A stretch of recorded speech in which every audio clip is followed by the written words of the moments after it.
زمین سے 480 فیٹ اونچے 4500 سال پرانے اس پیرامڈ کے اندر ایسا کیا تھا جس کو صرف دیکھنے کے لیے ریسرچ نے ایک روبوٹک کیمرہ پیرامڈ کے اندر بھیجا۔ ایک جگہ پر آ کر روبوٹک کیمرہ رک گیا کیونکہ اس کے آگے ایک پتھر کا سلیب تھا۔ ریسرچ کا ماننا تھا کہ اس سلیب کے پیچھے ضرور ایسا کوئی راز چھپا ہے جو پچھلے 4500 سالوں سے دفن ہے۔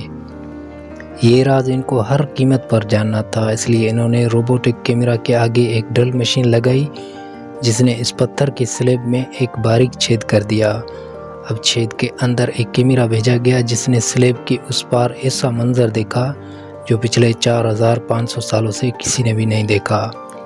ناظرین، مصر یعنی ایجپٹ میں ٹوٹل 138 اونچے ترین پیرامڈ موجود ہیں جنہوں نے پچھلے ہزاروں سالوں سے درجنوں ارتھکوئک اور کئی خطرناک طوفانوں کا سامنا کیا، لیکن مجال ہے ان میں سے کوئی ایک بھی ادھر سے ادھر ہوا ہو۔ ان میں سب سے اونچا اور بڑا pyramid the great pyramid of Giza کہلاتا ہے اور اس پیرامڈ کا بیس کا ایریا 13 ایکڑ ہے، یعنی اس پیرامڈ کے اندر حیرت انگیز کے طور پر 1-2 نہیں بلکہ پورے 9 فٹ بال فیلڈز آرام سے فٹ آ سکتے ہیں۔ ایک ایسٹیمیٹ کے حساب سے اس پیرامڈ میں ٹوٹل 23 لاکھ بڑے بڑے پتھروں کا استعمال ہوا ہے، جن میں کئی پتھروں کا وزن 50 ٹن بھی تھا۔ اگر اس کے ٹوٹل وزن کا اندازہ لگایا جائے تو اس پیرامڈ کا وزن 60 لاکھ ٹن ہے، جو 12 برج خلیفہ کے وزن کے برابر بنتا ہے۔ لیکن اتنے اونچے عالی شان پیرامڈ بنانے کا آخر مقصد کیا تھا؟ ہزاروں سال پہلے جب انسان کے پاس کوئی ٹول بھی موجود نہیں تھے، تب ان پیرامڈ کی دیواروں کو کیسے انچ بائی انچ لیول کیا گیا؟ کیسے 50 ٹن وزنی پتھروں کو اسکوائر شیپ میں کاٹ کر بغیر کرین کے 480 فیٹ اونچائی تک پہنچایا گیا؟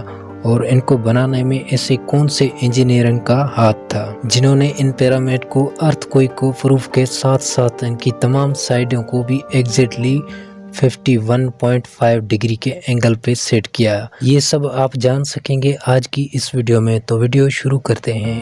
MITV کی ویڈیو میں پھر سے خوش آمدید۔ کئی صدیوں سے مختلف ریسرچ ٹیمیں اس پیرامڈ کے کنسٹرکشن ٹیکنیک جاننے کے لیے سر جوڑ کر بیٹھی تھی۔ آخرکار اس پیرامڈ کی ہر side exactly north, south, east اور ویسٹ پر بغیر کمپس کے کیسے سیٹ کی گئی ہوگی؟ کئی ایکسپرٹ کا ماننا تھا کہ اس ٹائم آرکیٹیکٹ نے سب سے پہلے ایسی زمین تلاش کی ہوگی جو لاکھوں ٹن وزنی پتھروں کا وزن جھیل سکے۔ اس کے بعد پولو اسٹار یعنی وہ ستارے جن کی مدد سے ارتھ کے پولز کا پتہ پڑتا ہے، ان کی مدد سے پیرامڈ کی ہر سائڈ کو مارک کیا گیا۔ نہ کوئی کمپس، نہ کوئی آپٹیکل انسٹرومنٹ، صرف اس بیسک ٹیکنیک سے ہزاروں سال پہلے اس پیرامڈ کی ڈائریکشن سیٹ کی گئی، اور وہ بھی 0 ایرر کے ساتھ۔ Challenge number 2۔ اگلا چیلنج تھا زمین کی لیول کرنے کا۔ جس 13 ایکڑ زمین پر اس پیرامڈ کو بننا تھا، اس کا لیول تھوڑا سا بھی آؤٹ ہوتا تو 23 لاکھ پتھروں کے اس پہاڑ کا کھڑا ہونا بالکل بھی ممکن نہیں تھا۔ اب اس زمین کی لیول کرنے کے لیے اس ٹائم کے انجینئر کے پاس نہ ہی لیزر لیول تھا، نہ ہی کوئی ببل لیول تھا۔ ایکسپرٹ کا ماننا تھا کہ کنسٹرکشن کے چاروں سائڈ پر کھڈا کھود کر اس زمین میں پانی ڈالا گیا ہوگا، اور پھر ایک سائڈ کے پانی کی لیول دوسرے سائڈ پانی سے لیول کو میچ کیا گیا ہوگا۔ جو زمین کا حصہ پانی کی لیول سے میچ نہیں ہوگا، اس کو چھینی اور ہتھوڑوں کی مدد سے کاٹ کر لیول کیا گیا ہوگا۔ کئی ایکسپرٹ کا ماننا ہے ایجپشین نے اس سمپل ٹول کا بھی استعمال کیا، جس کے دونوں سائڈ پر لکڑیاں اور اس کے ٹھیک سینٹر پہ رسی سے ایک بندھا پتھر ہوا ہے۔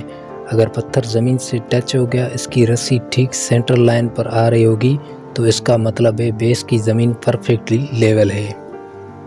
Challenge number 3۔ اب پیرامڈ کنسٹرکشن کی سائڈ پہ ڈائریکشن بھی سیٹ تھی، مارکنگ بھی ہو چکی تھی اور زمین کا لیول بھی سیٹ تھا۔ اب باری تھی کنسٹرکشن سٹارٹ کرنے کی، جس کے لیے لاکھوں ٹن وزنی بڑے پتھروں کی ریکوائرڈ تھی۔ لیکن یہ پتھر کاٹنے کے لیے نہ ہی ان کے پاس گرینڈر تھے اور نہ ہی جیک ہیمر۔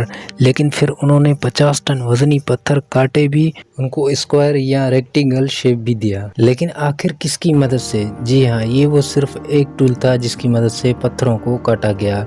ایکسپرٹ کا ماننا تھا کہ پیرامڈ کی کنسٹرکشن کے استعمال ہونے والی چھینی صرف کاپر سے ہی نہیں بنی تھی، کیونکہ ان کو بھی یہ بات معلوم تھی کہ کاپر نرم ہوتا ہے اور پتھر نہیں کاٹ سکتا، اس لیے اس میں ایک کیمیکل آرسینک بھی شامل کیا گیا تھا۔ کاپر اور آرسینک سے بنائی جانے والی یہ چھینی لکڑیوں کے ہتھوڑوں سے پتھر پر ٹھوکی جاتی